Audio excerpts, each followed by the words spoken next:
Welcome to the Money Pig Podcast, presented by Goodwin Investment Advisory, where our mission is to lead you to financial pig, peace, independence, and generosity. I'm your host, Tim Goodwin. All right. Thank you guys so much for joining us today. Super excited to have no one other than the one and only Joseph Beckford the fourth. How you doing, buddy? I'm good, man. Glad to have you here. You keep having me back. I know. You haven't learned. Glutton for punishment here, ladies and gentlemen. So sorry, the voice is still a little froggy, still healing there. But Joe, tell the audience something that they may not know about you. Something the audience doesn't know about me.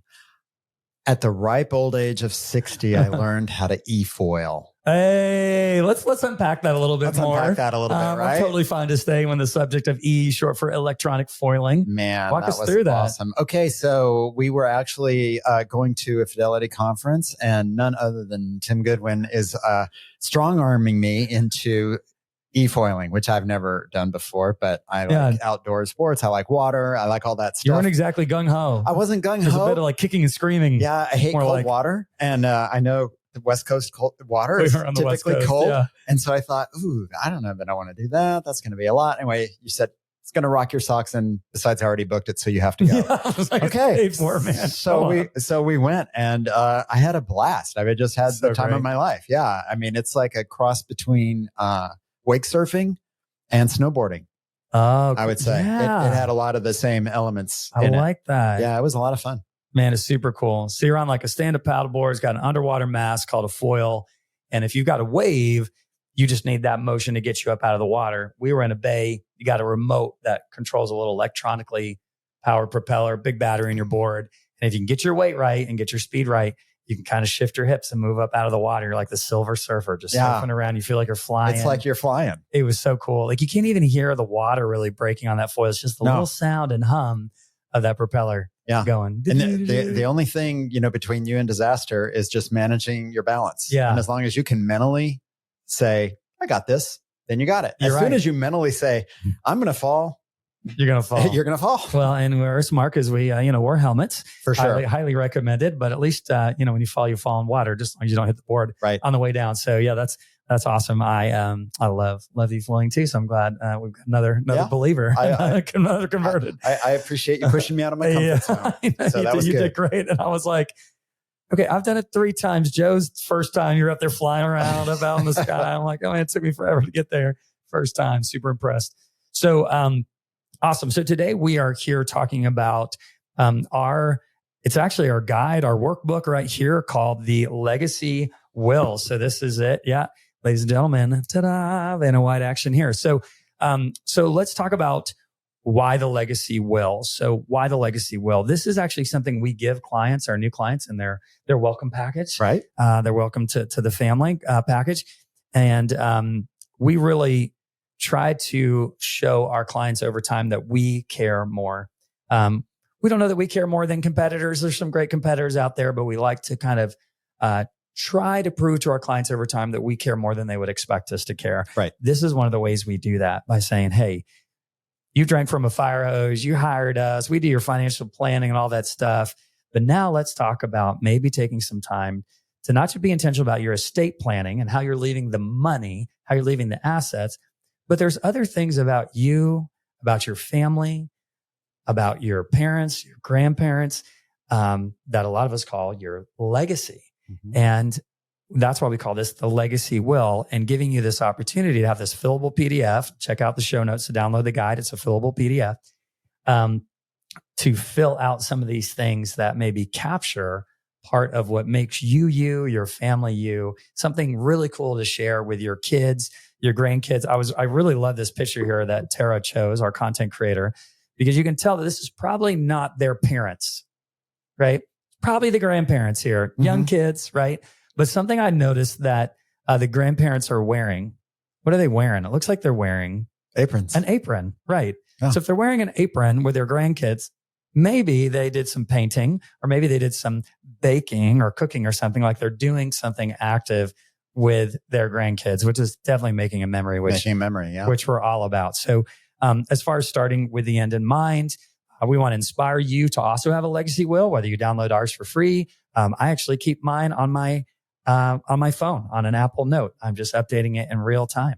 And it's something I share with my family at our family fun night once a week. And we can talk about that more later. But anyway, that is what we want to do. So Joe joined us today to talk about the legacy will. Joe, maybe share with us what the legacy will is, why it's important to you. Oh, you know what though? I forgot to tell you about this. Like sometimes I get bored and I'll sit down and I'll like tuck my knees into my chest and then I'll lean forward. That's how I roll. We've got to get that crickets soundbite to go, right? Like, oh my crickets. Gosh, what are we? All right. I digress here. We got to try to liven up this finance topic. I knew that was going to be like the legacy will is like, hey, somebody can read this after you die. You know what I mean? That's pretty morbid. We got to have some bad joke attempts in here. I know. When you said Tim Goodwin gets bored, I was like, that's a non-truth. Not true. That's fake news. That is fake news. This is not going to be Goodwin's real. Not going to do anything. Let himself get bored. You're funny. All right. Why is this important? And I always tell people when we talk about your legacy, we're all about stories here. Yeah. And your story matters. And your story matters not just to us because one, we need to know it as your trusted advisor, but your story matters to the people in your life. And it doesn't matter if you're a single person, if you have kids, if you have grandkids, if you've got nieces, nephews, hopefully you have somebody. Everybody has somebody, right? And typically people are what matters to people more than anything else. The money. I mean, the money helps you do stuff for and with other people. And that's really why it's valuable and helpful and allows you margin in your life. But ultimately, it's how are you going to relate with people? And we're not always going to be here. So how do we want to be remembered? Yeah, exactly. And so how do we do that? And so I talk about like your legacy is sure, if you leave some bucks behind, that's part of it, but it's more the values, the culture, the morals and the character that you're passing on. The advice, the story, the history. Yeah. Yeah. And people, it's amazing how many people, young people I talk to now, and you ask them about their family lineage. Because remember when it used to be like, oh, I remember when great grandpa came over from Ellis Island or whatever. Right. Now, ask young people now, lots of them can't tell you very much about their family lineage at all because those stories are just not shared anymore. They're faded. And I feel like we've kind of lost that storytelling tradition of here's where the family came from and all that. Because it's going to be hard for great grandkids to remember you who never met you, right? So how are you going to do that? Well, you have to do that in story. And so we feel like this is a really cool way to impart that, not only to your kids, but to the other kids and after that. Wow. That's great. Well, let's kind of unpack the legacy will here and go through some examples. Sure. So kind of our intro on the legacy will, talks about, it could include things like family recipes, generational stories, family values, philosophies, traditions, important causes, charity, funny quotes, stories, wisdom, advice, and more. So Joe, maybe pull out something here inside the legacy will that you find interesting, and then maybe share some examples, whether they're yours or just, ones you can come up with.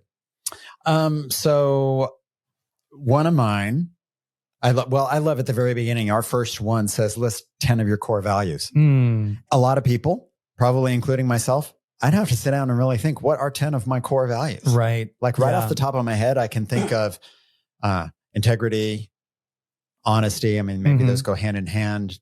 Do what you say, follow up on what you say, things like that. But I mean, to get to 10, I need to do some soul searching and some introspection. So I feel like it's a valuable exercise just for me to go through that and realize, well, what are my core values? Maybe I haven't really thought about that before. And I mean, your list of 10 is going to be different than my list of 10. For sure. There might be some crossover, some general kind of categories that are covered, but, you defining those for you, your wife, Mary Ellen, sharing it with your kids, I think would be really important. So our family is very intentional about the core values. We did that a long time ago. We defined 6 of them and we go over them. 4 more?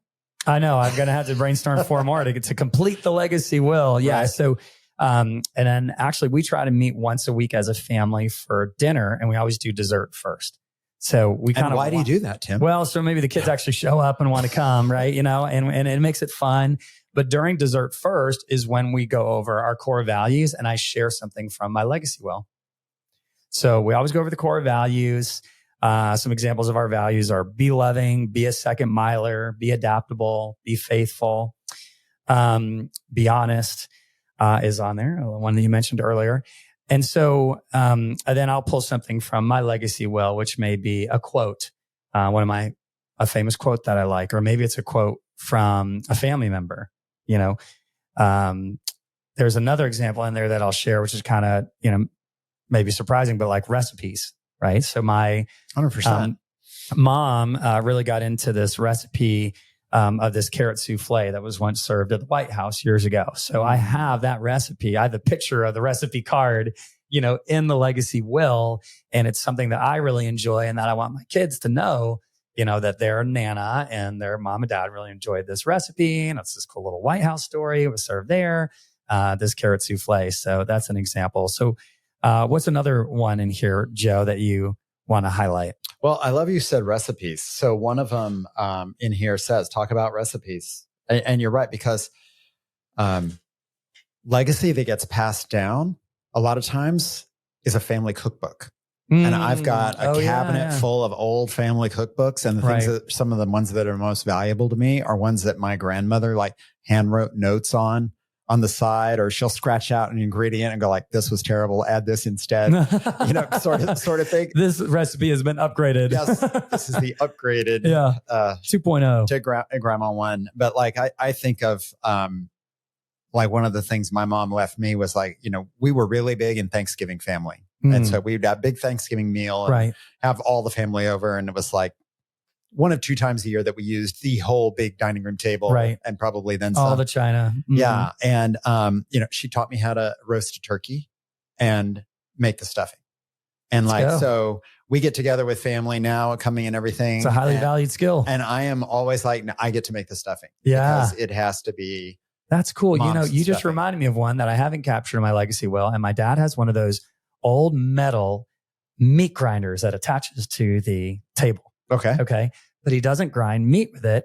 He gets a mixture of cranberries and oranges and all the stuff. And he always has the grandkids come up and crank it and put the stuff in. And it puts out this, I wish I knew what it was called. And I'm embarrassed now if any of my family's listening to or watching this podcast and going, Tim, how do you not know what it's called?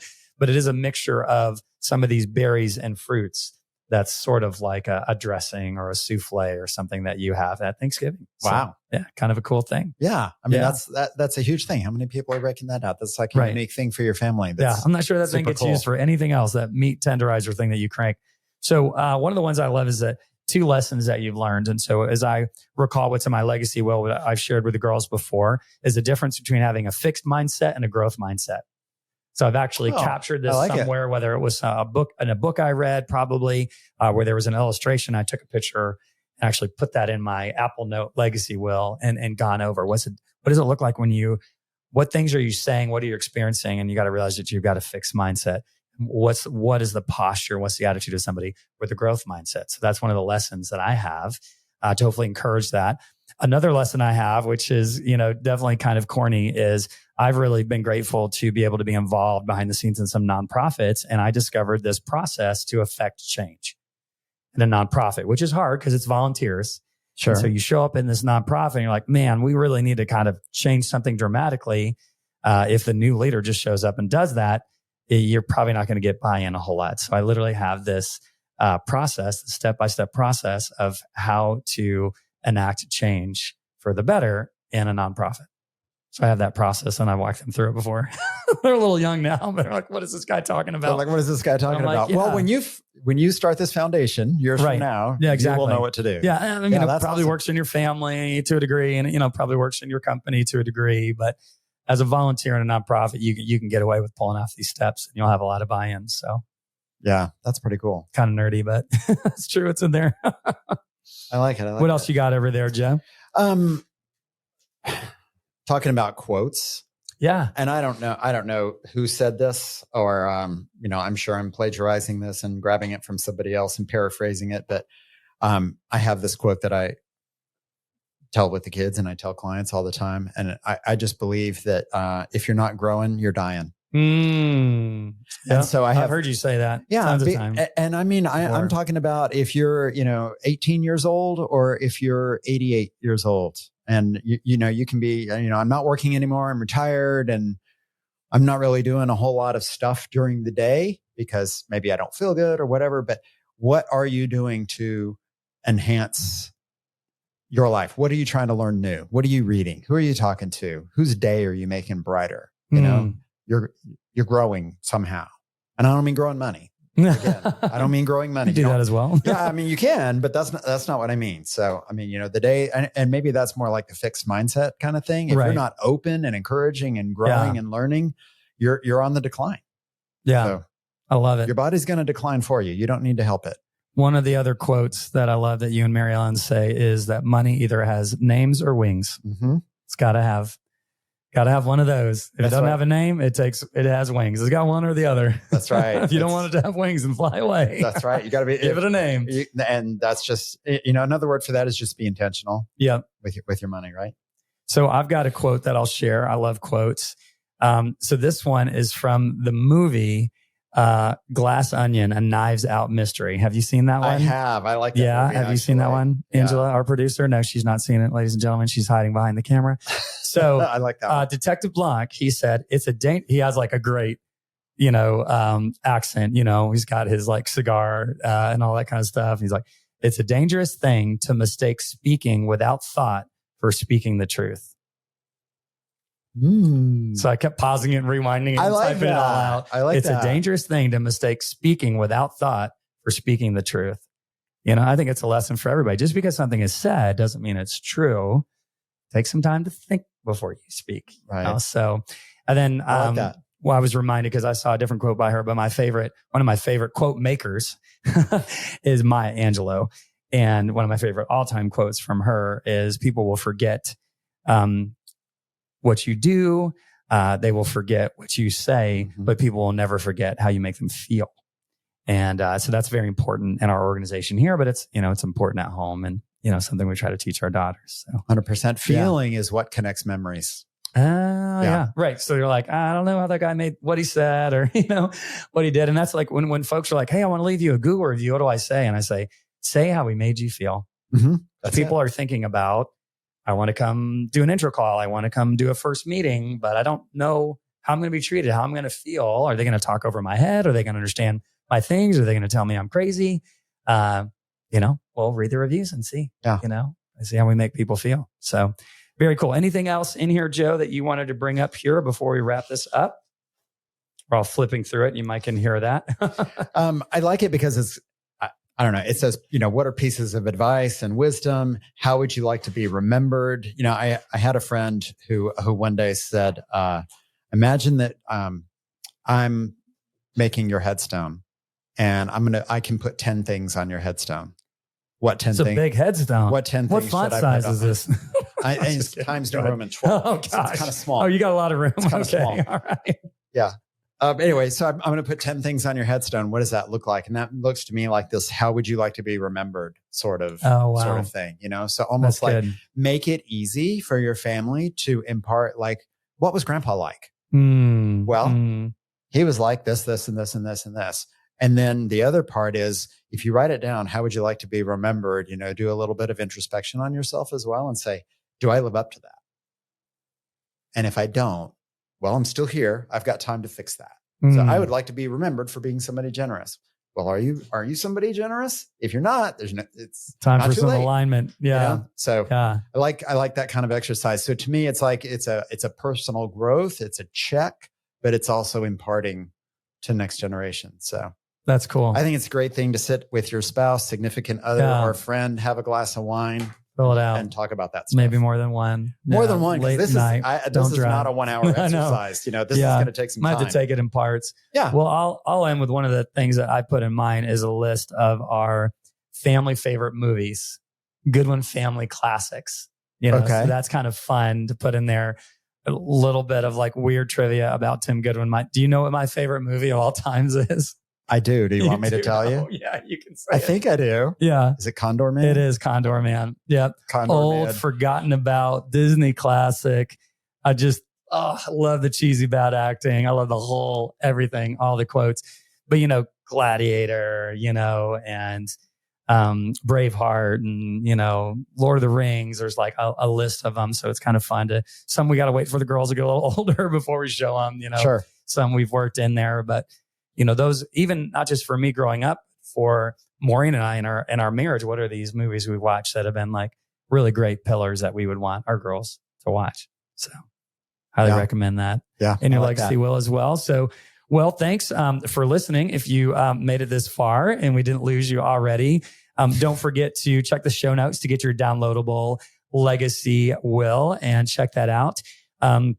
If you are interested in taking first steps with us, you can go to goodwininvestment.com and click on schedule an intro call. And we will try very hard to make you feel awesome and heard and appreciated when you leave. So wanted to thank our producer, Angela Lyle, and our content creator, Tara Bruce. Joe, you know this because you've been on the pod before. I love to kind of sign off with gratitude. So as you're thinking about something, I will share, and I mentioned kind of nonprofits earlier, but one of the things that I love working in nonprofits for is not just how it makes me feel, but seeing these other people that are very capable and skilled that are all just volunteering their time and working together for some really great cause. It's just super inspiring to me when I see other people donate so much time. So grateful for that. About you? So yeah, probably more personal thing. One thing that I think is super cool is how my youngest daughter interacts with some of her friends. Like this group of friends that she had through like elementary school who didn't go to the same schools, didn't pursue the same things. They're not at the same universities, and they are all still very, very tight with each other. So cool. And they will FaceTime each other and they'll text each other encouraging messages all the time. And anyway, it's just, it gives me hope and also reminds me like it is really important to make sure that those friendships that are easy, particularly for people who aren't geographically close to you anymore, that it's easy to let those things die, but it doesn't have to be that way. And so I'm pretty grateful for her instruction in that arena. Yeah. That's awesome. I think it's pretty cool. So in primary school is when they met each other. Yeah. So they're primary friends or PFs. This is my primary. I was like, you got to have a name for this group, right? My PFs, my primary friends. I don't know. OGs. OGs. That's right. They are. They're the OGs. Yeah. That's awesome. Well, thank you guys so much for listening. If you have any questions, please reach out. And have a great day. Bye-bye. Thanks, guys. Thank you for tuning in to the Money Pig Podcast. We hope you enjoyed today's episode. To stay updated on new episodes, be sure to subscribe wherever you listen to podcasts. If you found value in today's discussion, we'd greatly appreciate it if you could leave a rating and review. If you have any questions about the topics we covered, feel free to visit us at goodwininvestment.com and reach out. This episode is produced by evance.net. This podcast is provided for informational purposes only and should not be considered as investment advice, a solicitation to buy or sell any financial products, securities, digital assets, or other investment vehicles, nor as a basis for making any financial decisions. Goodwin Investment Advisory is a registered investment advisor with the SEC, CRD number 131193. Please note that the host and or guests may personally own securities, digital assets, or other investments mentioned in this podcast. Investments carry risk and are not guaranteed unless stated otherwise. We strongly recommend consulting with a qualified financial advisor, tax professional, insurance professional, and/or legal professional before implementing any strategies discussed in this episode. Lastly, past performance is not indicative of future results.